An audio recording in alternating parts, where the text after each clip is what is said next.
அனைவருக்கும் வணக்கம் அன்பர்களே. ஒரு குருவின் கதை, அதாவது சீரடி சாய்பாபாவின் வாழ்க்கை வரலாறு. படித்ததில் பிடித்தது, எனக்கு பிடித்ததை உங்களோடு பகிர்கிறேன். வாங்க அன்பர்களே, வீடியோக்குள்ளே போகலாம். சீரடி சாய்பாபா மராட்டி மாநிலத்தில் அகமது நகர் மாவட்டத்தில் சீரடியில் வசித்திருந்த ஒரு குரு, யோகி மற்றும் துறவி. இவரை இந்துக்களும் இஸ்லாமியர்களும் புனித சாமியாராக போற்றுகின்றனர். பத்திரி என்ற ஊரில் வேத சாஸ்திரிகளின் தேர்ச்சி பெற்றவராக திகழ்ந்த ஹரிஷாதே என்ற அந்தணர் தன் மனைவி லட்சுமியுடன் வசித்து வந்தார். வறுமையிலும் செம்மையாக வாழ்க்கை நடத்தி வந்த அவர்களுக்கு குழந்தை இல்லையே என்னும் கவலை பெரிதும் வாட்டியது. அதற்காக இறைவனிடம் தொடர்ந்து பிரார்த்தனை செய்ததன் பயனாக விரைவிலேயே அவர்களுக்கு அழகான ஒரு ஆண் குழந்தை பிறந்தது. சில நாட்களில் அந்த குழந்தையை பார்க்க வந்த ஜோதிட நண்பர் ஒருவர் குழந்தையின் ஜாதகத்தை கணித்து பார்த்தார். அந்த குழந்தை ஒரு தெய்வீக குழந்தை என்பதையும், அந்த குழந்தையை பெற்றவர்கள் விரைவிலேயே இறந்து விடுவார்கள் எனவும், அந்த குழந்தை வேற இடத்தில் வளரும் என்றும் அவர் தெரிந்து கொண்டார். இந்த விஷயம் தெரிந்து குழந்தையை பெற்றவர்கள் பெரிதும் துயரத்தில் ஆழ்ந்தார்கள். ஒரு நாள் இரவு அவர்களுடைய கனவில் தோன்றிய இறைவன், முற்பிறவியில் இஸ்லாமிய குடும்பத்தில் பிறந்து பிராமண குடும்பத்தில் வளர்ந்து ராமநாம தாரக மந்திரத்தை பாரங்கும் பரப்பிய கபீர்தாஸ்ரே இப்போது உங்களுக்கு குழந்தையாக பிறந்திருக்கிறார். வருங்காலத்தில் இந்த குழந்தை ஒரு பெரும் ஆன்மீக சாம்ராஜ்யத்தையே ஸ்தாபிக்க இருக்கிறது. உங்கள் மகனை குறித்து நீங்கள் கவலைப்பட வேண்டாம். நாளை காலையில் பக்கீர் ஒருவர் வந்து உங்கள் குழந்தையை கொடுக்குமாறு கேட்பார். தயங்காமல் உங்கள் குழந்தையை அவரிடம் கொடுத்து விடுங்கள். அதுதான் அந்த குழந்தைக்கு நல்லது என்று சொல்லி மறைந்தார். மறுநாள் காலையில் இருந்தே அந்த குழந்தை வீறிட்டு அழுதபடி இருந்தது.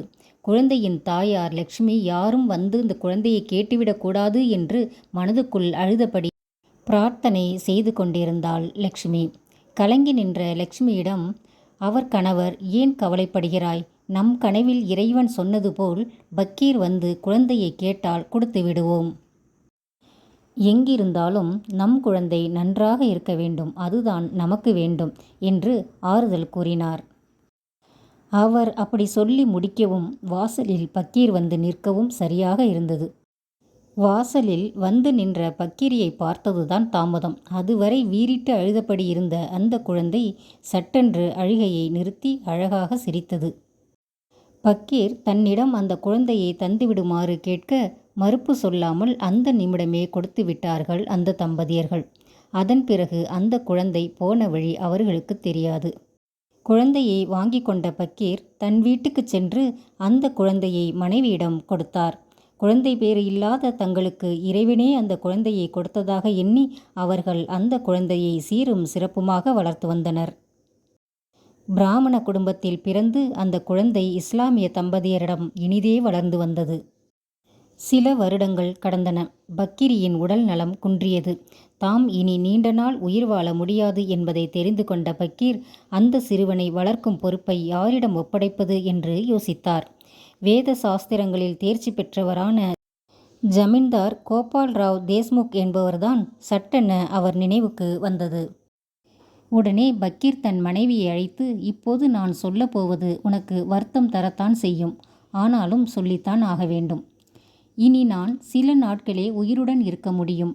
நான் மறைந்ததும் நீ நம் மகனை அழைத்து கொண்டு சேலு என்ற இடத்தில் வசித்து வரும் கோபால் ராவ் தேஷ்முக் என்னும் வெங்குசாவிடம் சென்று அடைக்கலம் கேள் என்று கூறினார்.